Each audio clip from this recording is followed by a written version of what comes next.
जी अस्सलाम वालेकुम जी। ਅਸੀਂ ਅੱਜ ਨਾ ਆਪਣਾ ਦੋਸਤਾਂ ਨੂੰ ਇਨਵਾਈਟ ਕੀਤਾ ਆਪਣੇ ਹਲਵੇ ਦੀ ਟੇਸਟ ਕਰ ਲਈ, ਜਿਹਦੇ ਵਿੱਚ ਕਿ ਅਬਦੁੱਲਾ ਜਿਹੜਾ ਕਿ ਕਿਸੇ ਵੀ ਤਾਰਫ ਦਾ ਮੁਹਤਾਜ ਨਹੀਂ, ਤੇ ਅੱਗੋਂ ਸਾਡੇ ਚੌਧਰੀ ਸਾਹਿਬ ਜਿਹੜਾ ਕਿ ਸਾਡਾ ਵੀ ਤੇ ਸਾਡੇ ਪਿੰਡ ਦਾ ਵੀ ਫਖਰ ਹੈ ਅਲਹਮਦੁਲਿਲਾ।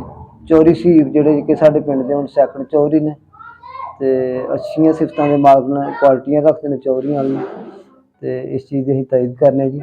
ਤੇ ਬਾਕੀ ਇਹਨਾਂ ਨੂੰ ਅਸੀਂ ਜਿਹੜਾ ਨਾ ਆਪਣਾ ਗਾਜਰ ਹਲਵਾ ਟੇਸਟ ਕਰਾਇਆ, ਤੇ ਇਹਨਾਂ ਦਾ ਹੁਣ ਫੀਡਬੈਕ ਦੇਖ ਲਿਆ ਕਿ ਇਹਨਾਂ ਨੂੰ कैसा लगा। जी अस्सलाम वालेकुम भाई। रियाज उन्होंने ना गाजर का हलवा बनाया, प्योर देसी घ्यो नाले गाजर का हलवा तैयार कर देना, तो माशाअल्लाह ही चेक किया है, बड़ा अच्छा जायका आया ਇਹਦਾ।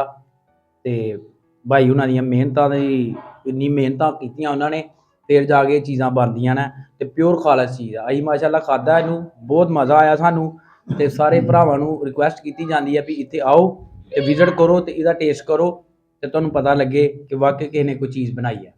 जी मेहरबानी।